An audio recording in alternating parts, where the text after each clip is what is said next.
What's happening, everybody? Welcome back. Welcome back. It's your boy Ronimus Prime and my co-host, my cohort in crime, Alan Lynch. We are back for another episode of the stuff that doesn't get recorded. How you doing today, brother? Oh, pretty good, pretty good. It's pretty hot in Barbados right now. So we're battling the heat, but other than that, everything is cool. How hot is it there? Like you guys do. We do the other one. We don't do the heat. So to put it in perspective, it's probably like what you would call about in the high 80s over the breeze. So you Oh, kind high of get, is, yeah, yeah. but it's not like really humid or anything like that. Um, we don't get the humidity like you guys do because the island is small enough that the cross currents kind of blow the humidity over. So we're never really that kind of humid. Like really, I went to Texas a time back, and that felt like the atmosphere was a blanket on you. Uh, it's not like that here. We kind of have a breeze, but it's so you can if you were in the shade and it's breezy, no matter how hot it is, you could probably be cool. Oh yeah, and it depends on where you are because there are parts of Texas, like you say, humid. If you're near the coast, like if you're in Houston, Galveston, whatnot, it can be very humid there. It's Yeah. definitely very humid in Houston. But if you move more towards like Central Texas, like Killeen, it's more of a dry heat. Same here. For the most part, it's a dry heat. Uh, but depending, there have been times where it has been humid, so it can kind of fluctuate. But I myself, man, we start off cool, it gets hot, then cools down again, and that's kind of what we're dealing with. And that's just atypical of the area in this point in time. But let's go and get in with today's show. So, I wanted to start off with talking about my latest op-ed piece. Uh, oh, let me actually move it up a bit. There we go. Way up here. Way up here. There we go. Um, it's a op-ed piece that had it's a thought that had been like kicking around in my brain for a while. Um, Look, I just want to start off by saying like I like Storm with T'Challa as much as the next man, but I've seen a lot of just really just so many stupid like justifications. Like the simplest thing you could say is that I want to see these two popular characters together, right? Mm. But I've seen so many just odd justifications, you know, from like from guys that are like, or people that are like, if Storm's not with T'Challa, then she's a bed wench, and I'm like, so she can't have multiple partners like people do in real life, like other characters do. I've seen guys, as I state in the article, say things like, they whore her around, and I'm like, tell me you don't read comics without telling me you don't read comics. You know, like Jean Grey, Wolverine, Cyclops, and Emma Frost are like in a weird thing. There was a love triangle with Wolverine, Scott, and Jean. Then Wolverine gets moved out of that, and then we just insert Emma Frost, and Emma Frost was an actual home wrecker. Like Jean actually caught them having an affair in like the mindscape, but Storm's she's being whored around if she's not with T'Challa, you know. Mm. Never mind the fact that, that's something that I stated in the article that uh T'Challa has a list of girlfriends that are not named Aurora Monroe, and so that's kind of what I get into in this article. And I just probably the thing that irked me the most is when people say, these white companies don't want to see black love. And I'm like, oh, okay, so that's the one you want to go with? Okay, so if it's about black love, what about all of these other characters that these sentiments are not applied to? You know what I mean? And I just go through, this is one of my longer pieces. Um, I intended for it to be it's intentionally humorously sarcastic, right? Because some of the justifications people have, it just borders on asinine Yeah. uh, at a point, and for those that have read the article, most people understand where I'm coming from, and I appreciate everybody that took the time to read it and got where I was coming from. But I want people to understand something. Uh, at no point am I saying Storm and T'Challa can't be together. I'm not even, and it's nowhere is it really discussed like the longevity of their relationship because um, I posted this in Secret Society of Black Comics, and a guy said, if Sue and Storm can be married for decades, then so can, T'Challa and Storm. And I'm like, that's not up for debate. I do bring up that their marriage was dissolved, but that's not the focus of the article.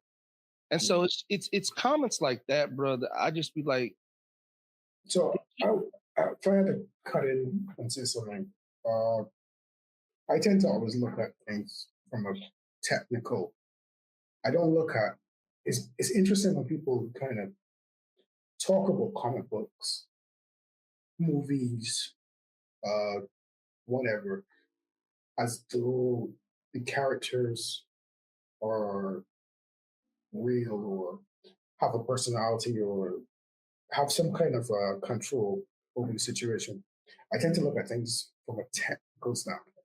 I look at things from the standpoint of what is interesting, how things were created, uh, how long something was running in terms of how long a series was. So if you had a series that was running for 100 years, look at James Bond, for instance.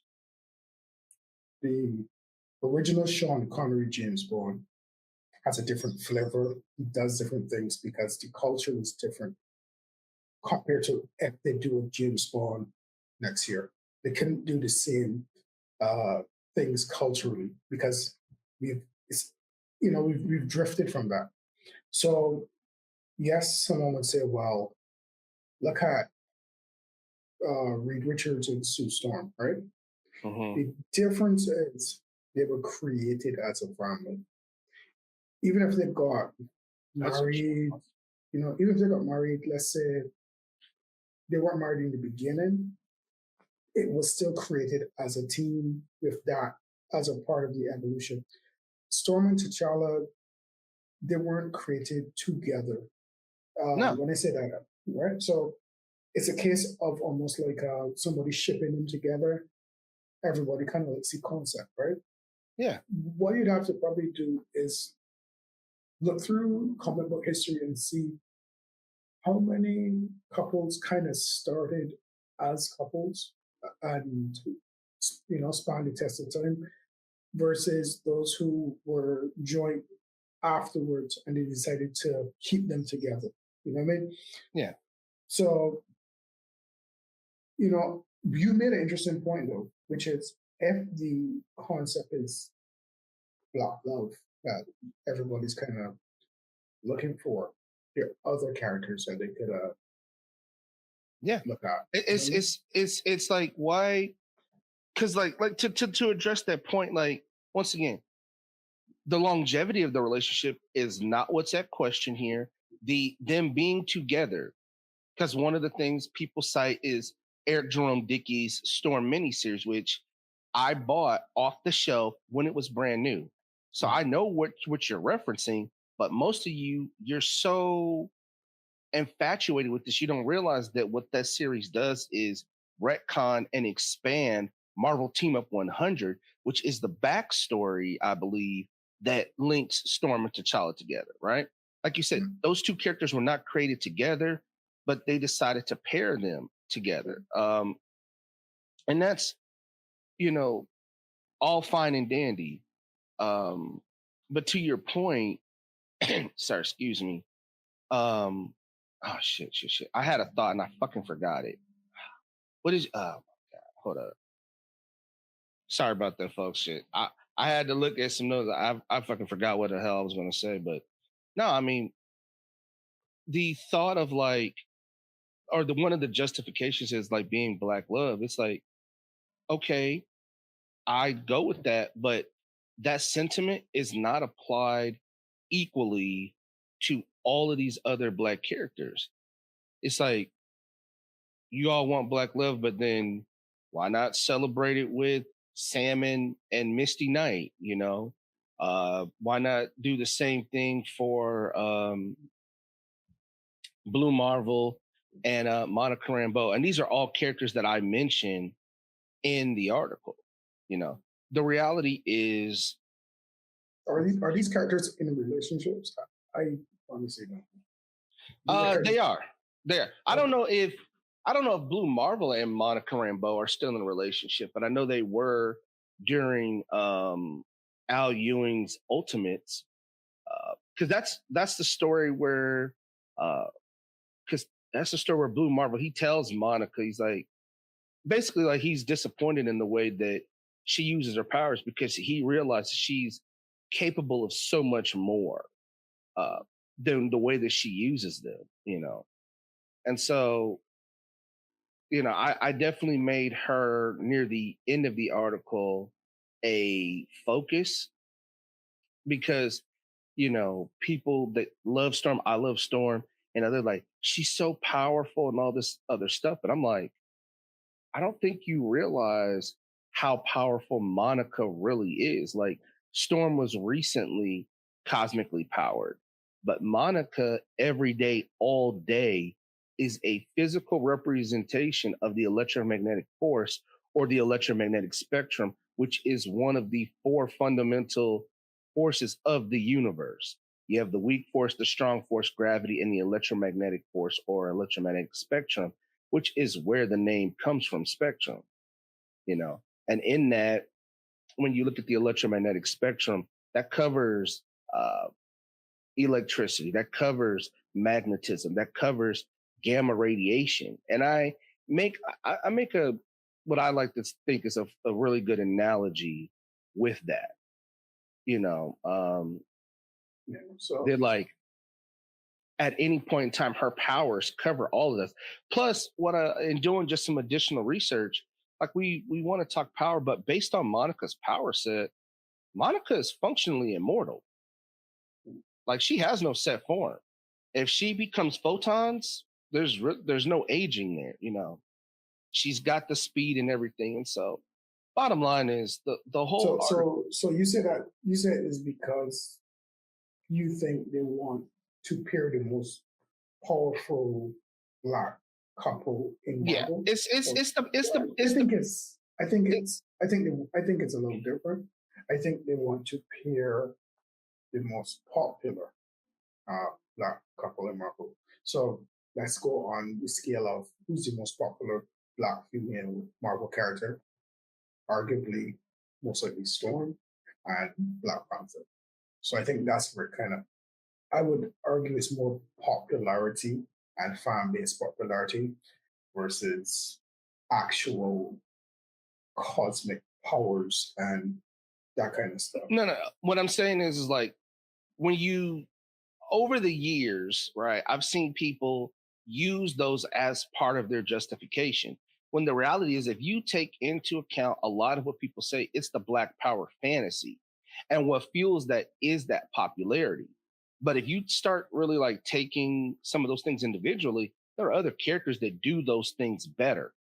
Yeah, And but one they're of the, not. But they're not as popular. yeah, and I make mention of That's that right. in the yeah, I make mention of that in the article. So it's like, why with all of these other advantages, like that's why Monica has such a big section because technically she is more powerful than Storm, and that's just on a regular everyday basis.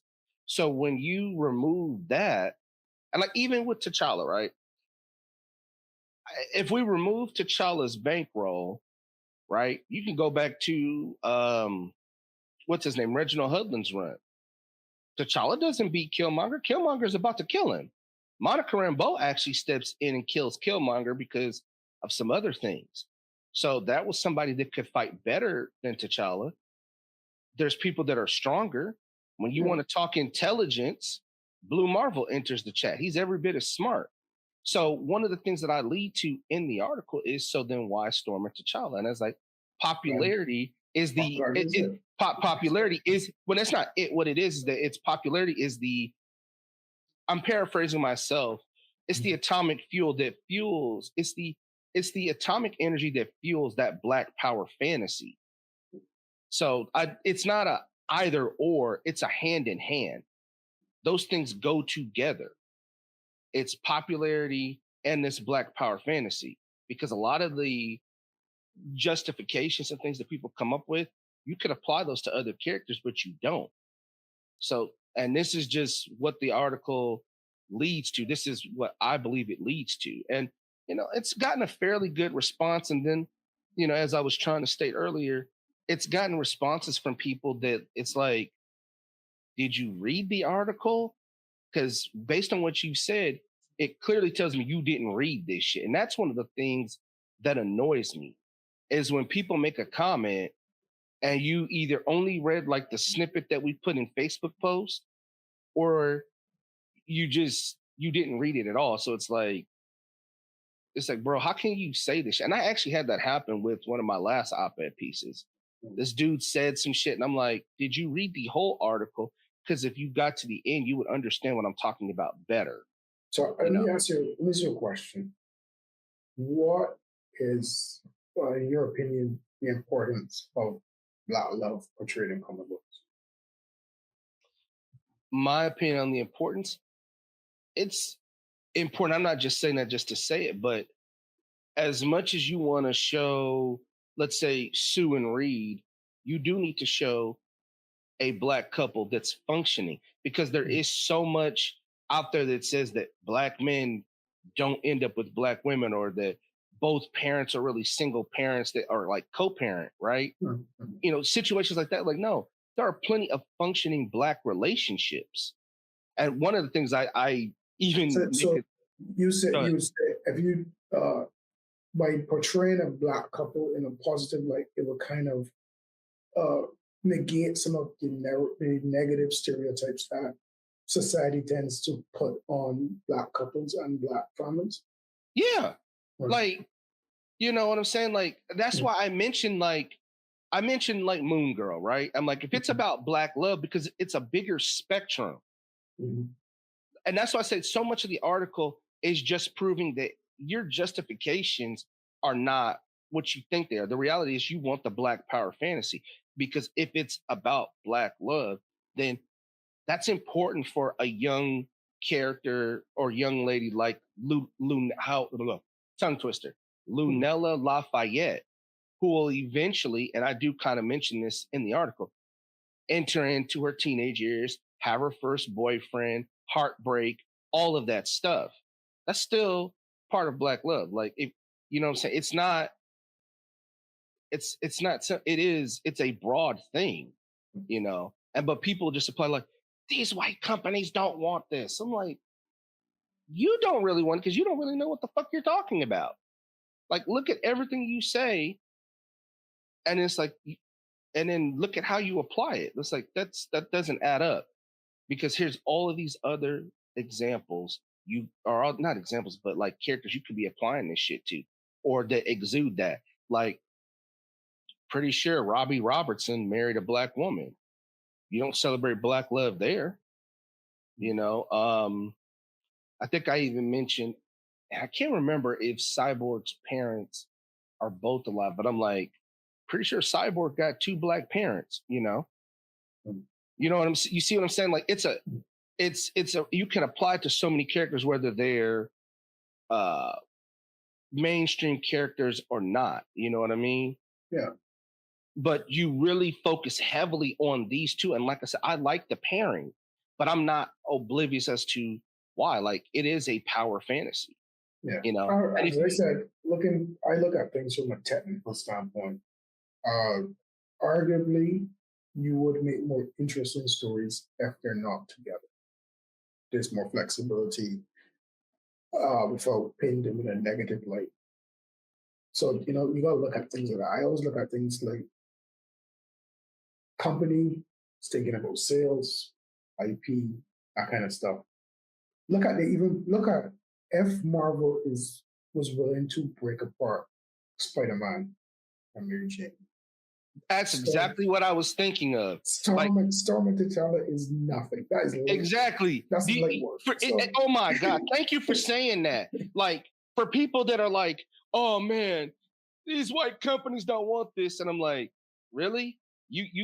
They broke up Peter Parker and Mary Jane. Probably the only couple that will never be touched is Sue and Reed, though yeah, they I poke and think, prod it. But but I because think it's like you because I think it's Sue and Reed are protected because of the time they were created, and they were, and as you the, said, they the were created. iconic, Yeah, and they were created iconic for that purpose, to be Marvel's of the first family. family, right? So you can poke and prod at it, but you can't separate it. That's just And you're not going to carry things over a certain line to make it seem, because uh, you don't want. Something I never thought of, right, is that because of the longevity of these characters, one action done in the 70s, one action done in the 80s, sometimes can mark a character for life. I remember growing up and hearing about Yellow Jacket slapping the wasp, and that was a big deal. Or yeah. Iron Man's alcoholism. And Uh, that was and the whole that wasp thing, like there's a story behind that because that's not what they intended to do. Uh I cannot remember the story exactly, but yeah, it wasn't supposed to be that way. It wasn't supposed it wasn't yeah, supposed to look like he slapped her, but they just rolled with it. And like you said, it became a part of the story. and it also became a part of the character. So Yeah. then, so you're not going to turn around and touch Sue and Reed's relationship too negatively because it can stick around forever. Where you'll have someone say, "Remember when this body did this and issue whatever, whatever." It's like where people still hold Deathstroke in their mind a bit for certain actions in books. So it's better that Storm and T'Challa are separate versus them being married and promiscuous. I mean, and it's been implied that Sue, it's I mean, I don't know how true it is, but it has been implied a Yeah, but couple of times. it's But implied, but they never ever nail it down, which is the difference. Implication. Like when you watch a movie and a character dies off screen, but you didn't see them die, so there's no way to. implication is up to interpretation. Yeah, so it's like when the person pops back up, you can say, nah, they weren't dead. Unless you see it, there's no, Yeah. confirmation. So, yeah. Or So there's unless a, or unless somebody actually says like, okay, this happened. yeah, And there are plenty of characters that you can look at. Just talking about that, like if you look at the first Predator movie, there's a lot of characters that die off screen, and we know for a fact they died off screen. Like yeah, you don't yeah, even have to imply, but it is done in a manner where that is what true. happened. Yeah, But I mean, but back to it, like people, if there's very few things that are sacred. Like Uncle Ben will always be dead. Sue Storm and Reed Richards will always be married. Bruce Banner will always chase after Betty Ross. Is it Betty? Yeah. Well, hell, they're together right now. So there's certain things that are just solid. But like you said, if they were willing to break up Peter Parker and Mary Jane, you really think they wouldn't touch T'Challa and Storm? You know what I'm saying? You see where like people start to just kind of make shit up. And it's like, here's a precedent for this thing happening. You know, because sometimes we want to say, well, they wouldn't do that with these white characters. But once again, they broke up Peter Parker and Mary Jane. And they did that several years before they did Storm and T'Challa breaking up. And then obviously there were some company politics that broke them up. I mean, they like, it's probably pretty well known, or at least I won't say implied, but it's been said that Marvel didn't want them together, and I can believe that, especially when you look at how Marvel was treating the X-Men at that time. yeah, You're talking 2012-ish, Fox still had the movie rights. There's a battle between Ike Perlmutter and Marvel Studios, blah, blah, blah. The common ideology was that Marvel was cutting off its nose to spite its face. yeah. So there was all of that stuff going on. But bottom line is, it didn't surprise me. But moving on, it's just once again, the justifications that people have come up with, I'm like, if y'all really thought it was like that, why is it not like this for all of these other characters? There's all these other situations that you could apply it to, you know. So like that's just, and I said that's why the idea had just been around in my head for a while. Um, Once again, it's one of my longer op-ed pieces, but it was one of those I kind of had to get it off my chest. And so hopefully, if you guys haven't read it, it's on my Substack. Let me put it back up on the screen. Mitchell's Musings. I also have a post about it in Secret Society of Black Comics.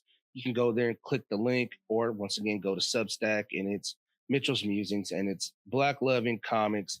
Sky's the limit, but storms the ceiling. And once again, it's just talking about those various justifications and the kind of the artificial ceiling that we've put on Black characters. Now, mind you, I want to say this. This is only about mainstream characters. This is not about indie characters. You guys are not bound by the same constraints.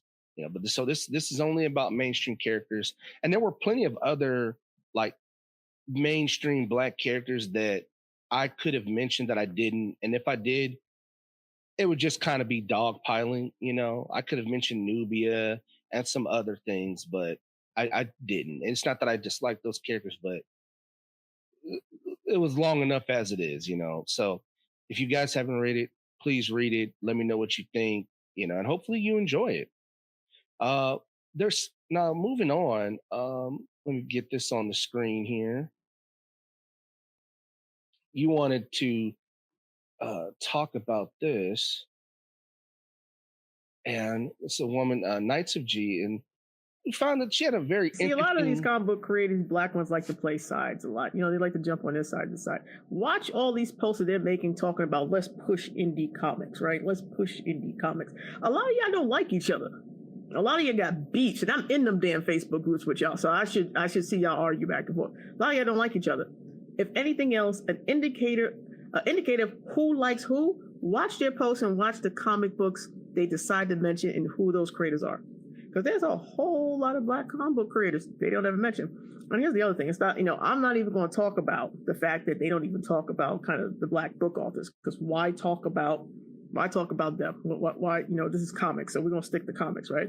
But a lot of them don't like each other. A lot of them got beef, and some people try to play sides on both sides and play the game. And I should know because a lot of you talk to me, and I'm in those groups. And I remember when y'all had beefs with one or another for sometimes very legitimate reasons, but still in all, you know, I'm always like, if you're going to do it, really do it. You know, what is this the purpose for? Because here's the issue with that. Promote each other is great, but you all share the same freaking pool of readers. You all share the same pool of readers. And I should know because I've read a good chunk of y'all comic books when y'all had the first issue out. And we're all swapping each other. Like, and here's the other thing besides the swap that's going on. The other thing is, and this is a market problem, this is why you got to spread your wings a little bit. Not only are you guys sharing the same pool of people, most of the pool of people that you're selling and promoting your comics back and forth from your accounts are to other artists and comic book creators. That's why you guys can't get the reach that you need. You have to get out of that pool. So besides y'all indicating like who, if you want to know who's cool. If you want to know who is cool with whom, watch the people they recommend. That's number one. Number two, you'll find that everybody's audience for the most part is the same group of, you know, maybe 600 to 1,000 people, even though that's not what they're selling immediately, but still, it's the same group of us. Yeah. So spread your wings. I'm not saying for y'all to have beef with some of y'all legitimate, but it's very interesting how this is going to play out. Anyway, I hope that you pick some people who you don't know, who are not popular, and hopefully it's none done crazy, and promote them as well. Yeah, might as well spread that 20 a little more around.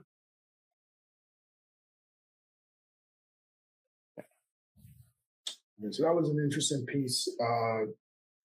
The creator is called Night of G. You could check her out on Instagram. She usually has a lot of nuggets of wisdom for the in the community and comic book creators and stuff. Uh, she puts out a lot of content. A lot of it's very interesting. I found this piece very interesting because this is stuff that we've said sometimes.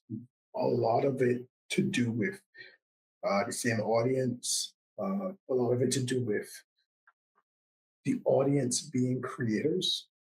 And we also talk sometimes about if you are not a part of a group or you're not a part of a clique, you don't get that promotion or you don't get that. Even sometimes even get mentioned in in an offhand comment or we had that list. So it was very interesting to see that there is somebody who's willing to say some of this stuff publicly and not skirt around it. Yeah, I mean, like you said, there's a lot of nuggets. If you guys get a chance, check out her page.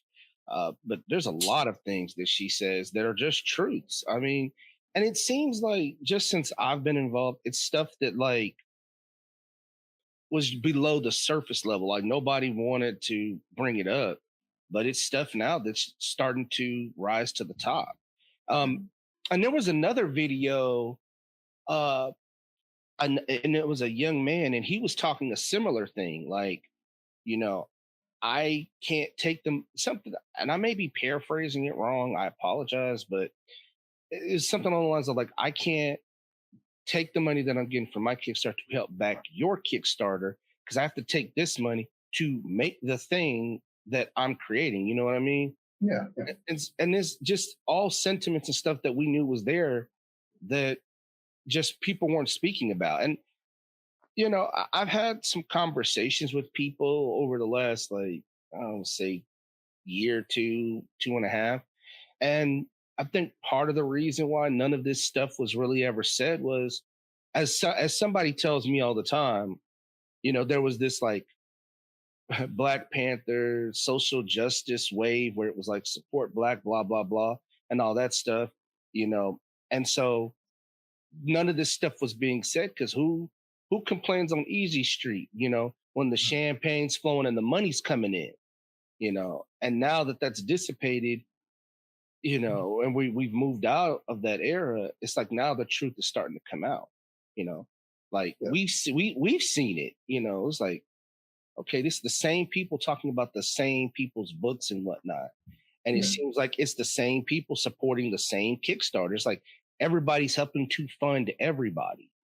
Yeah, it's not. And listen, so there's nothing wrong with supporting a friend or helping someone else, right? So don't think we're speaking against that.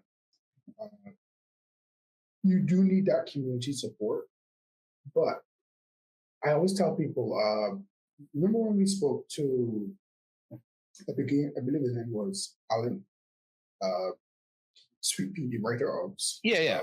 Right. So when we were talking, I said, I noticed your first Kickstarter, you did really, really well. And this is something that's a phenomenon. If you have uh, a great support system outside of comic books, and you do your first Kickstarter, your aunt, your uncle, your grandmother, your pastor, they're gonna all kick in. Mind you, these people are interested in the book. They're interested in seeing you succeed. So you do a great Kickstarter, you meet your goal, you have 200 backers, you know what I mean? Mm-hmm. But those backers cannot sustain you forever because they're not true fans, right? Mm-hmm. So you get that same thing happening to with creators. So your first Kickstarter, you kind of rally some creators and say, hey, can you help me? And I have personally I do not ask creators to back my Kickstarter. I just tell them to kind of spread the word because when in a year there are 2 Kickstarters that people have, that's 24 Kickstarters, you can't back them all. So the idea of backing someone who will return a favor or doing that kind of thing, the math isn't math doesn't add up. My thing is back what you like, what you're interested in. Sometimes you may back some out of obligation to help a friend who needs that help. You're so close or they need that push. But sometimes you just can't. Sometimes you can share work, you can do that kind of stuff. Um, because when you do set up that kind of creator circle of backing, you don't get any growth. That's why your Kickstarters start to become stagnant. That's why your Kickstarters, I would prefer, and I've been fortunate enough that my Kickstarter has been backed by people who weren't creators. So there's a lot of creators that you could just check, you could see it's not in that pool. So if you go to creators list, you will see that my book does not appear in any of the backer lists. But it benefits me because at least I know that the people who are backing my books, they're comic book fans. Yeah. So that is sometimes you kind of feel like, I didn't get the support from the community, but sometimes it benefits you because at least it shows that you may have a little bit of be able to survive without the community. So, but it would help if the community can spread the word, can sometimes, and I believe it's sometimes too, as much as we are a community, I think sometimes people see it as a competition. As the lady said, we're all vying for the same dollar from about the same core 1,000 people. You know what I mean? Yeah. So so that becomes, it's almost like a feeding frenzy. So yeah. So when you talk about, because I have this personal philosophy I've told you, it's like, look, if you're interested, buy it if you like it, share it if you love it. Yeah. Speaking of which, kind of reminds me when you're talking about like outside community support, and this is kind of maybe a roundabout way of doing it. I remember when I told you that I saw your book on a pirate site, and you looked and you were like, I was like, I looked and I was like, oh shit, Alan's book is on this pirate site, and you looked and it was like, what was it? Something like 1,000 people had read it. It's like that could be kind of beneficial. That can help build some of that outside support. I mean, granted, we know what the pirate sites are doing, but it is interesting because that's not the same. Like she was saying, 600 to 1,000 people that are constantly backing these Kickstarters. That's 1,000 just random people out there that saw your book and found it to be interesting. Correct. It may come look for you. Right. So the interesting about, there is a big debate about piracy. And if you understand sometimes the psychology around piracy for certain individuals. So for instance, there's no denying there are people who like shit free. Yeah. There's people who, no matter how low a price point, how easy you do it, if you even have to put an email to sign up to get it, if they can get it free, they want it free, right? There are people who, if you come from our generation where you kind of got a demo as a taste of to see if you like something, and then if you did like it, you kind of support it because you didn't want to be. So for very young, I remember my very first PlayStation. Being in the Caribbean, we didn't have. I had to wait 6 months to get a game. So it meant that if a game was released, we didn't get it right away. We got it when whoever was bringing in stock decided to ship in their stock, or you knew somebody who was overseas. And we also lived in a time back then when dates slipped. I find that we're a little bit more accurate in release dates. But back in the day, a game would say it's going to release, and then they just keep saying push back, whatever. So we tended to pirate games because we were outside of the circle. We were not included as a part of the market.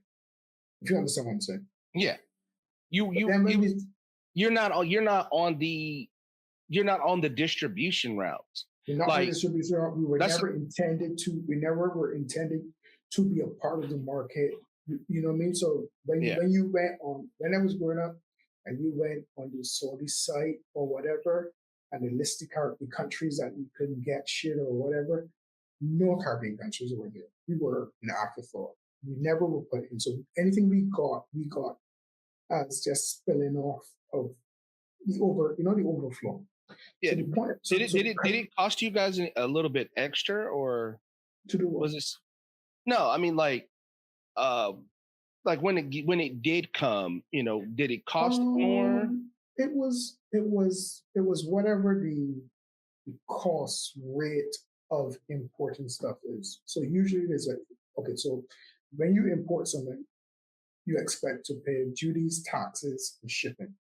So which usually meant that something was multiplied by 3 or so. So whatever the rate of for that time it cost us that. So we knew. So for instance, right now, it's not the only way is a one-to-one. That's why we I will buy my games digitally because it's a one-to-one with the US price. If I go into a store and buy it physically, I have to pay the store, I have to ship it in, the store's paying rent. So I have to pay some of that, initial cost. So if it's I mean, we start off talking comments, but I mean, this kind of applies to a lot of things. So if a game is, let's say, $69.99, are you guys paying like double that, or like what's the triple? So let's go back to when a game was $50. So the game costs 50 US, which would be over 100. It would probably cost us 150, 170, 180, and that was the standard.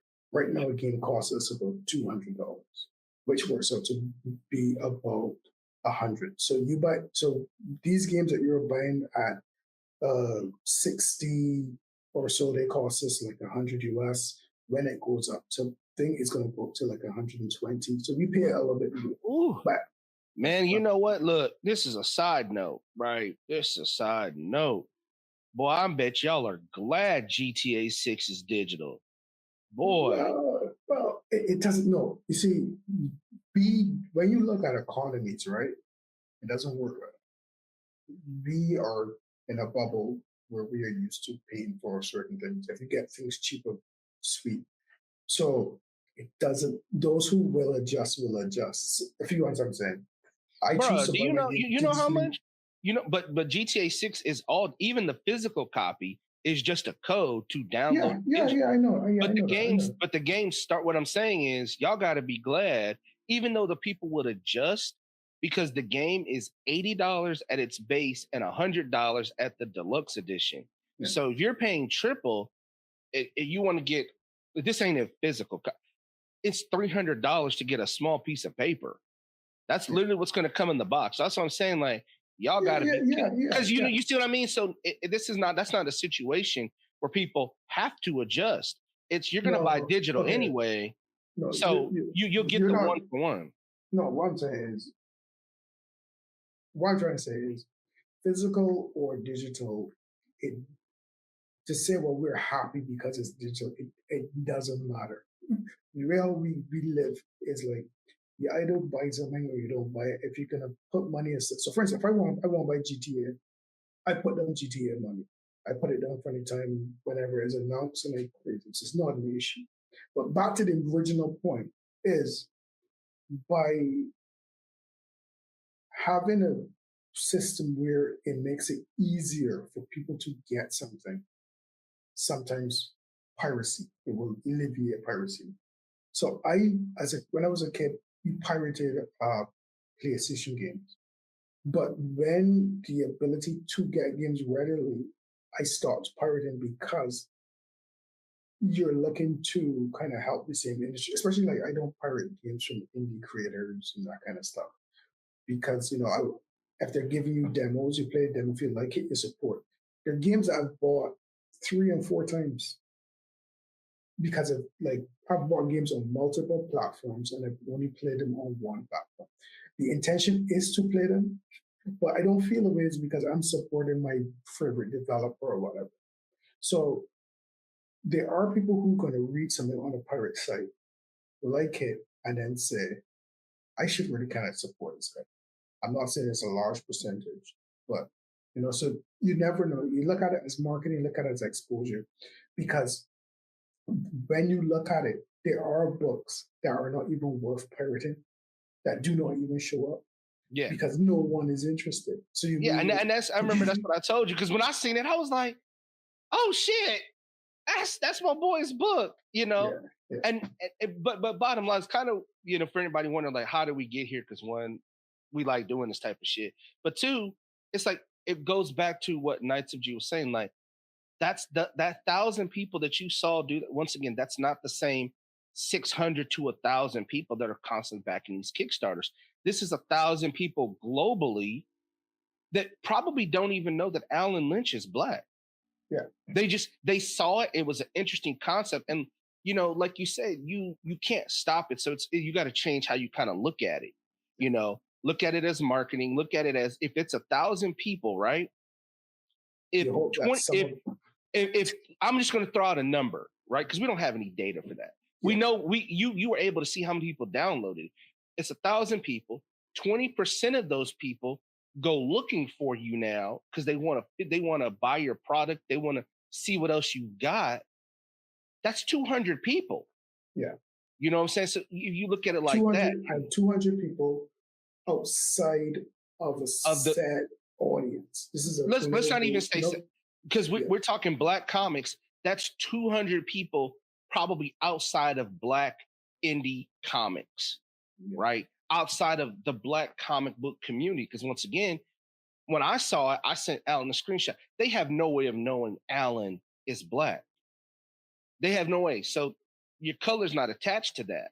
And then, like yeah, you said, it does show that you've got a little bit of motion, when you on the pirate site, because like you said, some people's books and some of the people that she's talking about, they books are not worth being pirated.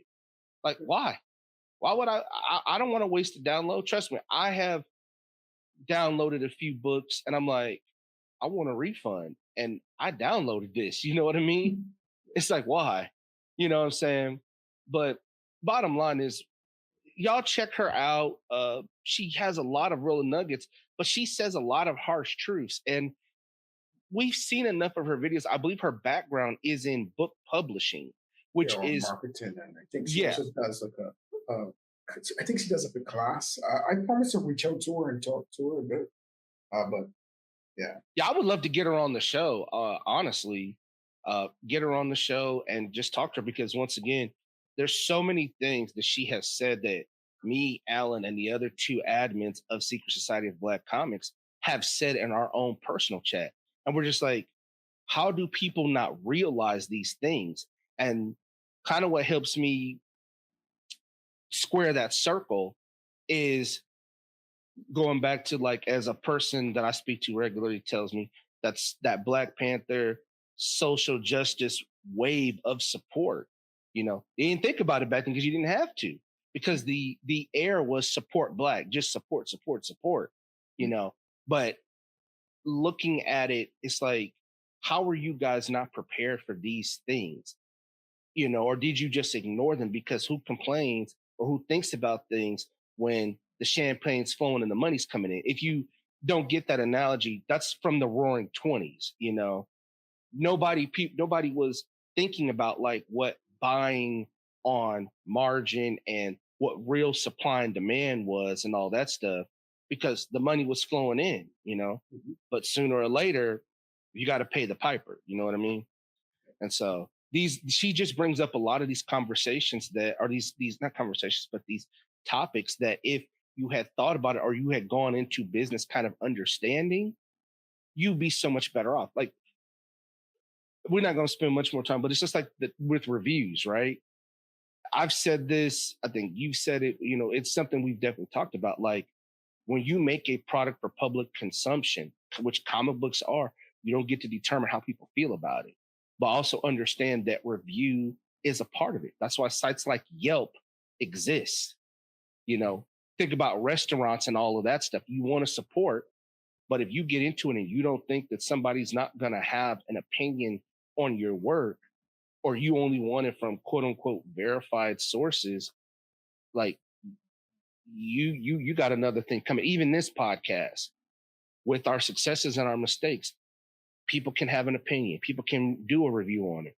Me and Alan got into this knowing that was going to be a part of it, you know, and that just comes with the territory. Yeah. But once again, check her out. I hope we can get her on the show. Let's talk about something, man, that we had mentioned last week, but we said we were going to come back to it this week. Spider-Man Brand New Day saw where box office wise, and I think this is globally. I mean, it may be higher now, but it was at like 921 million. It's on that Billy track. Yeah. That's, yeah. I think it. Spider-Man has always been.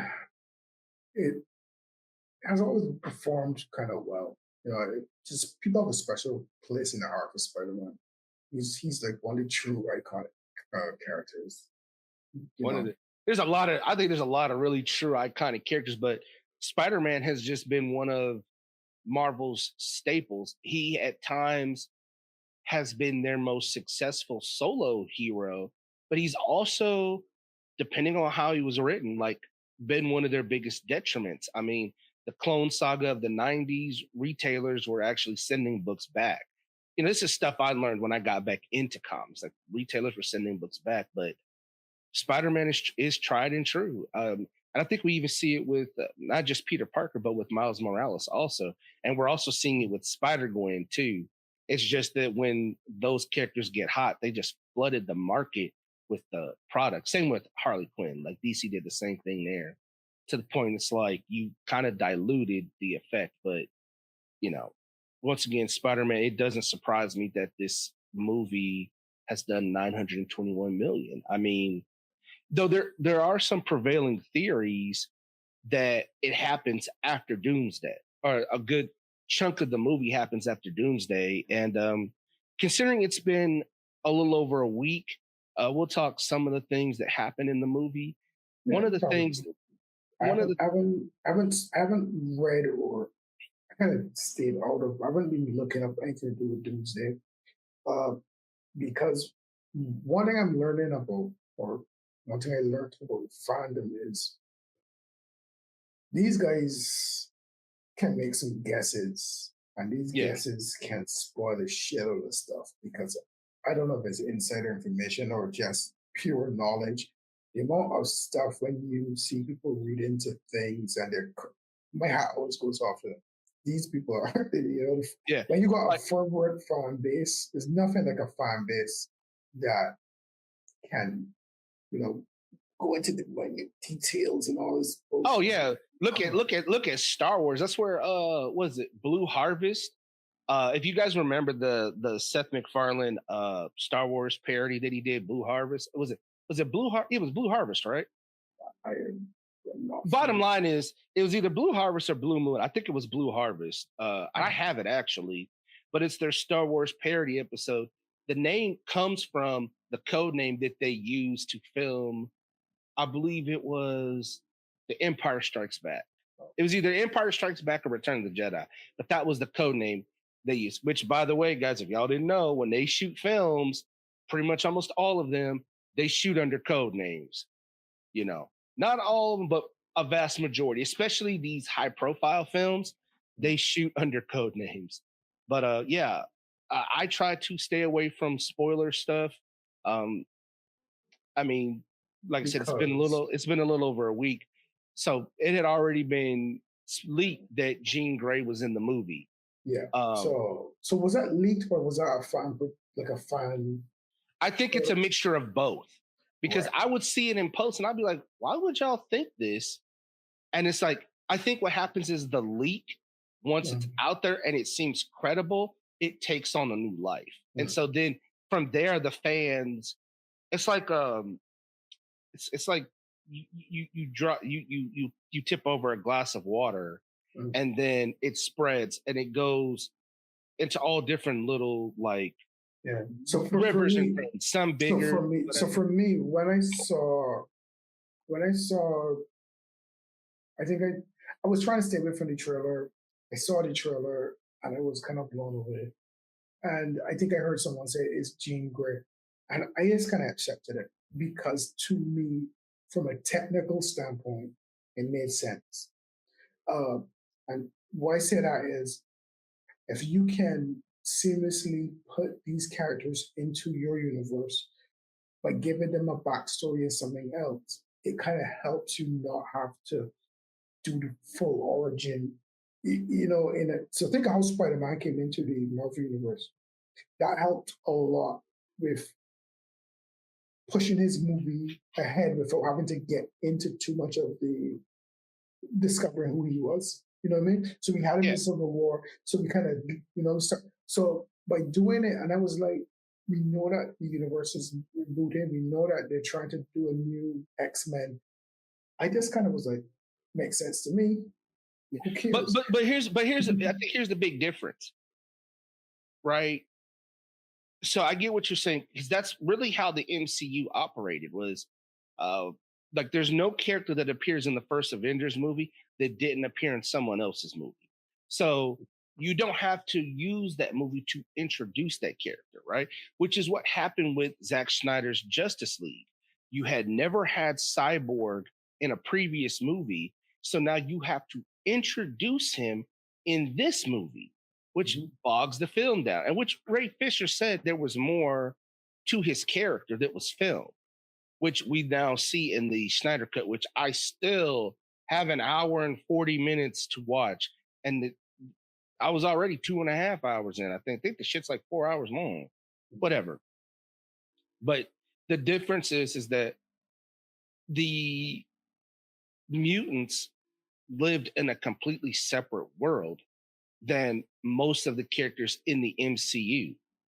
So the biggest thing is like, how did they get there when we know they're in a completely separate Earth? And which is what I think fuels the speculation that Spider-Man Brand New Day takes place after Doomsday. And then there's the thing that I was just kind of trying to figure out was like, when the fuck did Peter Parker meet Punisher? And I've seen several people ask that question. Like, I don't remember any visual media where they met. I'm not talking about comics, motion media. No, there's nothing. There's nothing. There's nothing. There's nothing. Yeah, but again, I just kind of looked at it like, what do you say? There's a term that you call it. When somebody doesn't break your immersion. Suspension of disbelief. Right. So it didn't break. Frank is in New York. You just had that big scene. You know that Daredevil was in Spider-Man. What I did find a bit odd for the movie, which it could be happening after Doomsday, is that there is a 4-year jump. Right? Yeah. And my thing is, how come Hulk in the movie was Banner and we last saw him as Professor Hulk? He was Professor Hulk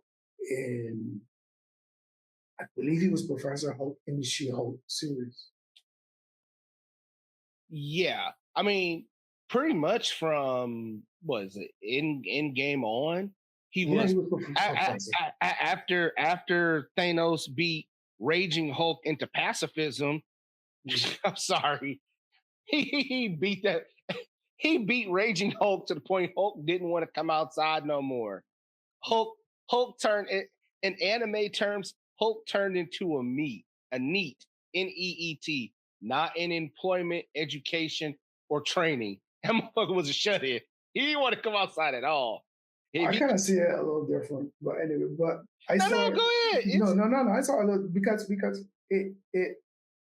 I think it was more, and I think that even if the director was kind of saying, I don't like what it did, but if you give me a reason to why you did it or you explain it, there's nothing. So a lot of it was kind of seen as Hulk didn't like, and he didn't like the idea of being only brought out to save the day, to save Banner's ass, because as you said, he just got washed off, but there was no like compassion towards like call him out again just to fight. So all he was seeing is fighting, especially when you kind of take into consideration he when he was in Thor, he got to be his own man. He got to be, what I mean? He got to have women, food, drink, you know what I mean? But now when Banner is back in control, it's only to save his Banner's ass. Oh, that's a You, good point. you know what I mean? That's a good So point. so there's a part in it because there's a part when Banner for the whole movie is calling him out and saying, "Okay, big guy, I need you to come out." I have to say no, no. He's trying all his best to say no. And then in the next movie, when he turns up with Professor Hulk and he asks who was this, it wasn't let's say a physical thing that he did like experiment. It was like almost like the two of them sat down and talked. And it was like that's what it came to. You know what I mean? So when I saw him with the inhibitor and that kind of stuff, as you said, it just made me think of where in the timeline is this? The 4-year jump puts it well ahead of somebody else stuff. Yeah, Uh, because even though like the movies, lucid timelines, but I noticed I was like, okay, that means that this is in 2028.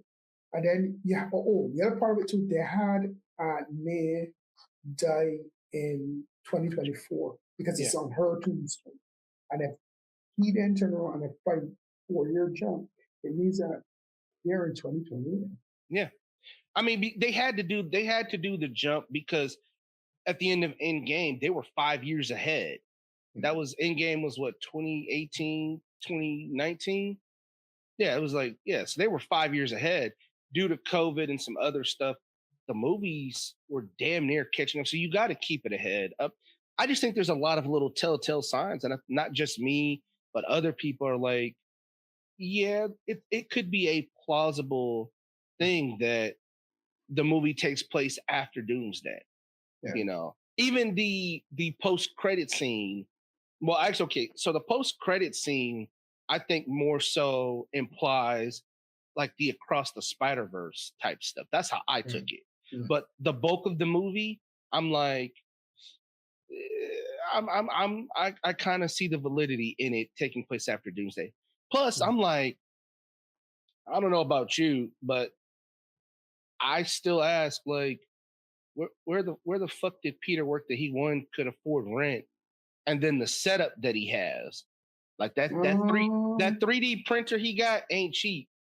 And that's when you start to bug yourself. That really means if the movie was about finance, maybe, but I kind of just like. Well, no, because being broke is a part of Peter's character. It's actually a part of that.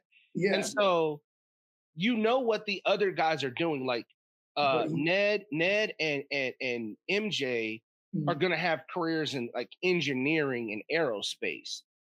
So it kind of makes sense. I'm not saying you gotta like show me pay stubs, but it's like we kind of know what their career field is gonna be. We don't know what Peter's doing at all.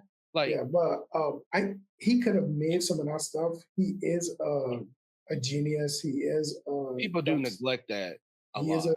He is a dumpster diver. So you remember he did a lot of that shit in the beginning. Tony kind of gave him a leg up. So I kind of like the fact to like. So I was surprised, especially after the end of the movie. They made it seem as though he was going back to bare bones Spider-Man, just a guy in a suit made with a sewing machine. So I was kind of liking the happy middle of being independent, but he still was kind of getting his shit 3D printed. He created his own AI, and it wasn't because he never came off too OP. I think near the end, Iron Spider was a bit OP. But he was Iron Spider. Mm-hmm. So like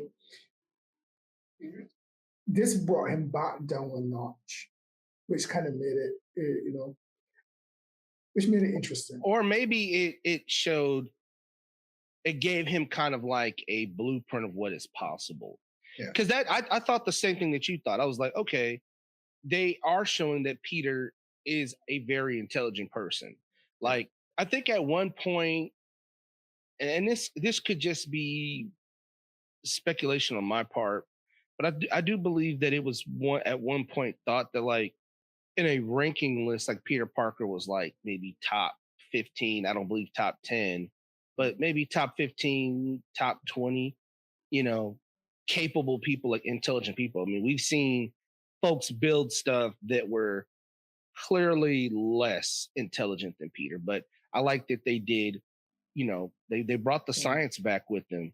We focus Yeah. sometimes so much on other stuff that you forget that he is capable of this. But why would say something?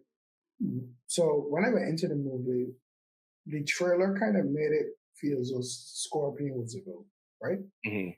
And kudos to the guy who played Scorpion because they kind of brought up Scorpion in a cameo scene in Spider-Man Homecoming. Yeah. Then was he in the after credits of something else? Was he in the after credits of Venom? No. That's Vulture. That's Michael Keaton Vulture. Right. Which Okay. that's a complete fumble right there. Right. So where was the after credit? Which after credit was it when Scorpion talks to Vulture? That's inside of the same Homecoming. Where's that? No. Just an end scene where they're all in prison. They're all in prison, and when Michael Keaton is taken to prison, that's probably end of Homecoming. I think that's Venom. I think it's one of the Venom movies. But the point is because Morbius is passing. Right. So the point is they set up that character. They set up that character. They laid the seeds for that character. Almost to do like a little bit of a bait and switch because he was not the villain for the movie. No. Right. And I like the fact that when Jean Grey being the villain, it wasn't a person that Spider-Man could just punch. But it made me then think, can Spider-Man go back to another movie where he is fighting somebody from his rose gallery? Yeah. Because first of all, I don't look at Scorpion as being the villain. I don't look at Jean Grey as being the villain. I do look at them as being the antagonist because Scorpion. And the reason why I say he's not the villain. I use villain loosely. Because I meant antagonist. But the reason why I say that is because remember he's not in control, so he's not doing the actions of his own volition. He's being controlled, so he's a pawn. Which is why I said last week, like if you take it that each act has its own antagonist, it doesn't feel cluttered. There are people that feel like this movie is too cluttered, but I don't think so because everything serves a purpose. This is not like Sam Raimi's Spider-Man where it was like there was a lot going on. You know what I mean? You got Venom, you got Sandman, you got, and all of those things you look back in hindsight probably don't mesh well together, but these things do mesh well. She needed Scorpion to do certain because she's looking for this, what was it, VMAX or whatever, blah, blah, blah. I say Jean Grey's not the villain because she's not evil. She's just trying to find her sister. Yeah. The villain actually would be, if there is a villain in the movie, the villain is the corporation. It's not, it's damage, and more specifically, it's the black dude that's the head of Damage Control because he killed an innocent person. Which the one thing I didn't like was that he just disappeared. Oh shit. He just disappeared. So it's like, what the fuck happened to him? Like he remember, because they say it at the end of the movie, he's off in the wind. But I think something that this movie also did well was, like you said, you said last week, it's even more so a direct sequel to No Way Home. All these movies are sequels to each other, but this is more of a direct sequel. And it addresses like the Peter Parker Mary Jane relationship. Because at the end he does the little handshake thing with Ned, and Ned is like, Peter, right? Yeah. So what it looks to do, it's not ignoring, but it's saying, I think Go ahead, man. So something that someone alluded to on their theory, and then something that I was watching the movie, I thought they were going to do straight up. I thought Jean Grey was going to unlock MJ's memories for Peter. And that would have been a bit like too easy. But then I think it still happened. Yeah. So somebody's theory is when she did the psychic blast, Yeah, she kind of shaked it up a bit. I think that's exactly what happened. Mm. Because if you look at Zendaya, look at MJ's face, she's crying. Even remember now, she knows the letter, right? Mhm. So what I think it was that remember, because she tells him like, I don't have anything in here. This did happen, but I don't have anything in here. The psychic blast is like, oh no, and she's crying because I think she realized, oh no, it's there. Whatever Doctor Strange did, he buried it deep. Yeah. You know what I'm saying? It's like a super repressed memory. Jean really did unlock it, but you just needed more energy. When she first took MJ, it was she just possessed her, right? Yeah. She wasn't trying to unlock anything. She wasn't going through what telepaths do, going deep into their mind. So of course she didn't see it. It's she wasn't in there trying to drill it for oil and shit. It was all surface level. Yeah. So But then when she did that, like you said, it unlocked because you see she's crying, and it's like, why are you crying? Yeah. If you don't, I kind of looked at it too, like not only maybe to do the unlocking, but even within this short space of time, this connection to this new guy, this Spider-Man, she's actually so I think maybe going forward, the series will have her falling in love with him again. yeah, You know I what I think mean? so. Yeah. But the interesting thing was that she was holding the Black Dahlia necklace at the end of the movie, and it would mean therefore she can't remember how she got that because Peter gave her that.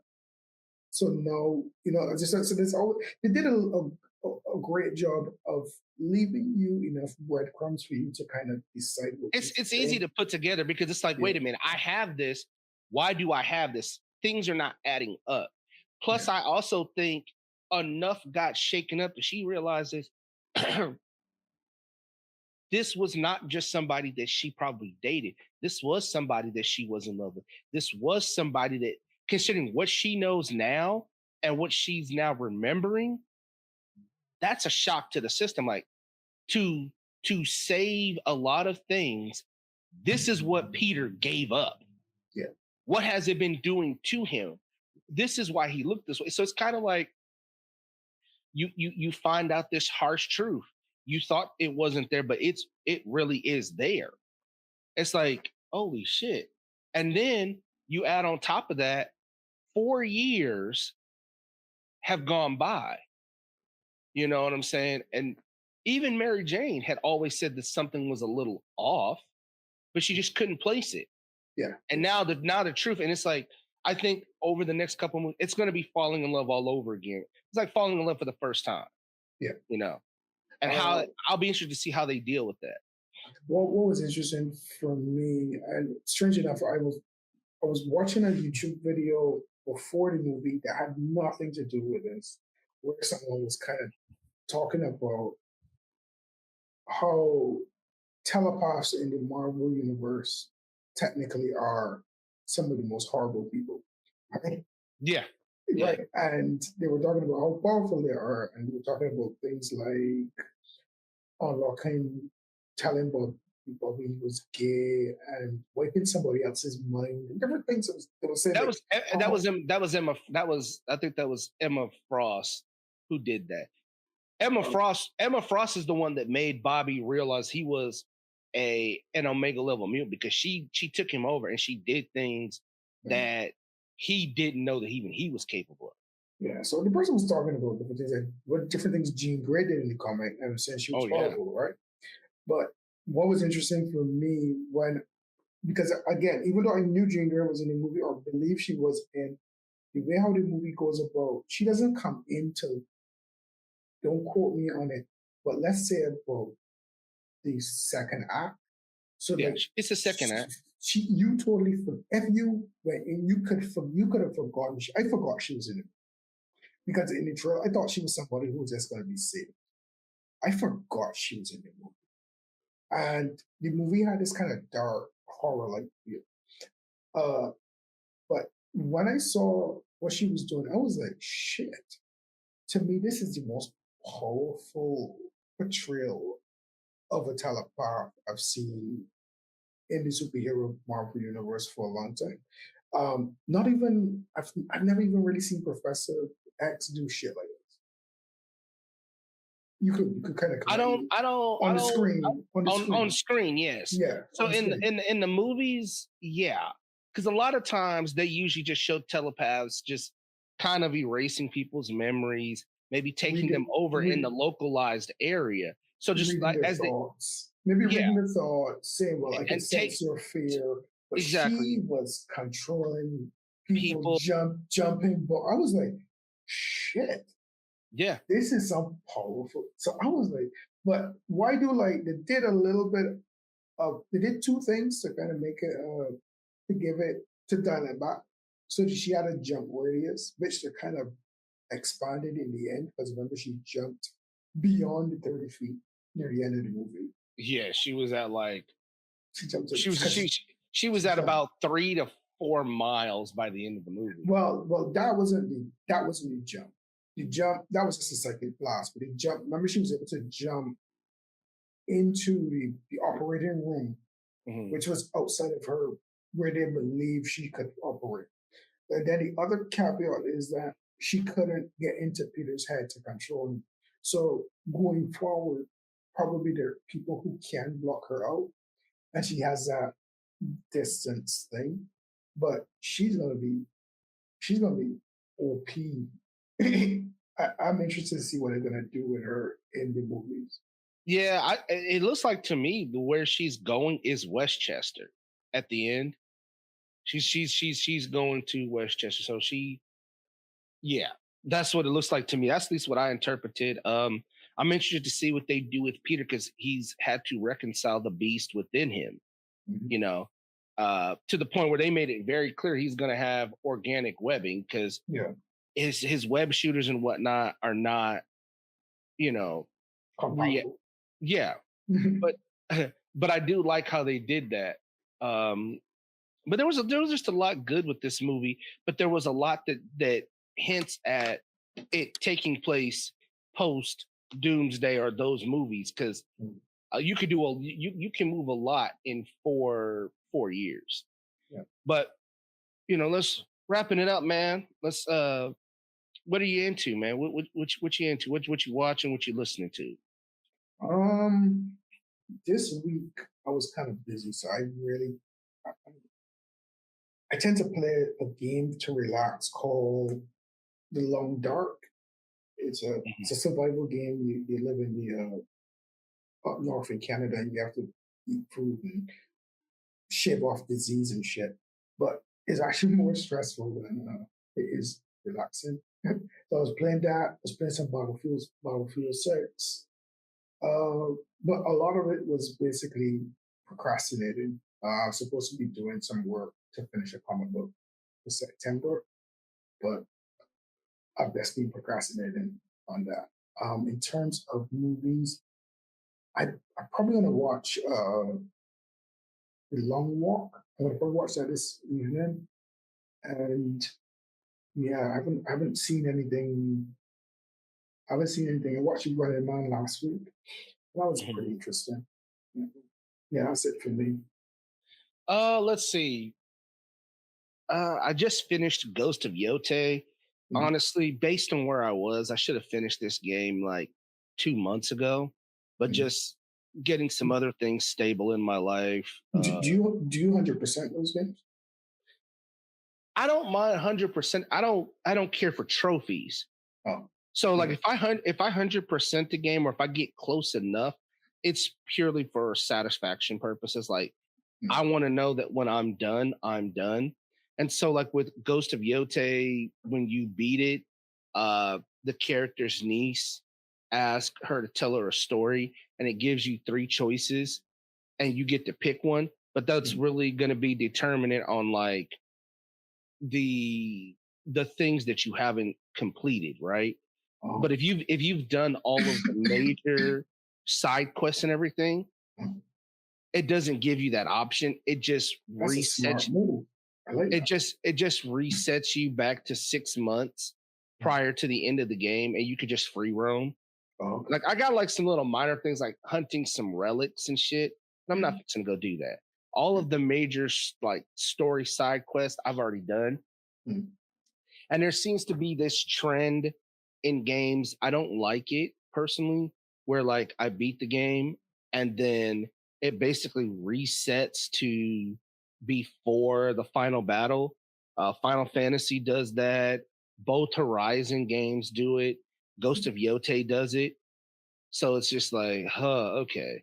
So I try to do as much, if not almost everything, so that when I'm done with the game, I'm done with it. Um, now if they come back around and they do like some story DLC, then I'll be interested. But if not, I'm done with it. Yeah. Because as much as I like the physics and the mechanics of, let's say, Spider-Man, there's only so much swinging around I'm gonna do, and I Yeah. can't take the random encounters because the dialogue starts. The dialogue Starts to wears repeat. on. Oh, It's like, it'll repeat way before you ever beat the damn game. yeah. Same thing with Ghost of Yote. Same thing with Ghost of Tsushima. When I beat Ghost of Tsushima, I'm like, okay, we've defeated the Mongols, and yet these motherfuckers are still roaming around. And it's under the auspice that they're just these roaming bands of Mongols. I'm like, okay, yeah, there's nothing new to be gained from this. And I guess it may be a strategy of some people to just do the story and then go back and do all of the side quests to add extra. But no, I do all of that shit so that when I'm done, I'm Yeah. done. Yeah. I don't care about trophies. Trophies haven't meant shit in years, so it doesn't mean anything for me to do it. I do it for my own satisfaction. Other than that, I'm watching a lot of anime, as always. Once again, that we'll have to do another show where we talk about what I'm watching, but there's a few good ones that I'm watching. I just started reading Strange Academy. I like it. It ran for 18 issues, uh, but it's not a new concept. I mean, they've done Strange Academy, they've done the Future Foundation. Marvel has done Avengers Academy, right? And those stories don't tend to last that long for some reason. But Strange Academy is the Doctor Strange School of Magic. yeah, yeah. And I'm reading it. I remember like the first issue like getting up to like $200. I mean, I think it might still be around that way. Uh, but it just makes me wonder because I'm reading it so many years later, like why did it only make it to 3 story arcs, 18 issues? But from what I've read so far, I've been enjoying it. I mean, I've been trying to read some comics from my backlog going back to like 2018. Uh, the other series I'm reading is the Miles Morales run from about that time. I can't think of his name. It's a Soledad something. But reading his run, but I stopped reading that so I could start reading Strange Academy. So Saladin Ahmad. Ahmed or Ahmad. Yeah, his run was pretty good. I think that's the run where like it was either his run or the next run where like Miles had like 3 and 4 like comic book covers. But I think both of those runs benefited from the Spider-Verse movies. Yeah. One happening during that Soledad's run, and then that wave just carried over. And then you had that was Into the Spider-Verse. So and then you had Across the Spider-Verse. So it's kind of like they benefited from those 2 movies, But now that wave is kind of dissipated, and so, But other than that, yeah, that's kind of what I'm reading right now. Yeah, I think I'm about to, as far as video games, I'm probably about to start Claire Obscura Expedition 33. And then I definitely want to pick up that Wolverine game, and then Oh, and then let me get it. I'm gonna get that Wolverine game for sure. yeah. So I want to beat Clear Obscure because that was the last game that I actually bought and paid for digitally. So since I did that, and I like to alternate between like the action RPGs and RPGs, you know. So I want to, like I said, I had some other things going on, and I could have beat Ghost of Yote a while ago. Like literally, I probably was playing the game for maybe 3 hours, you know, to that's how few missions I had left. I think I only had like 2. Um, but I wanted to get that out the way so that I could get Clear Obscura out the way. And Clear Obscura, fuck, Expedition 33 out of the way so that it's out the way by the time that Wolverine comes along, and then get Wolverine knocked out of the way so that I could devote time to GTA 6. There's a lot of PlayStation free games, you know, that I downloaded that I'm going to get to, but because they were free, I'm in no rush to play them, you know. So that's it. Well, other than that, that's all I got. You got anything extra? No, that's it. Great show. Yep. Hopefully you guys enjoy it. Like, subscribe, and all of the fun things. Leave us comments, share. You know, let us know some interesting topics that you know we ain't think about, and we'll see you next week. See you guys. Yep.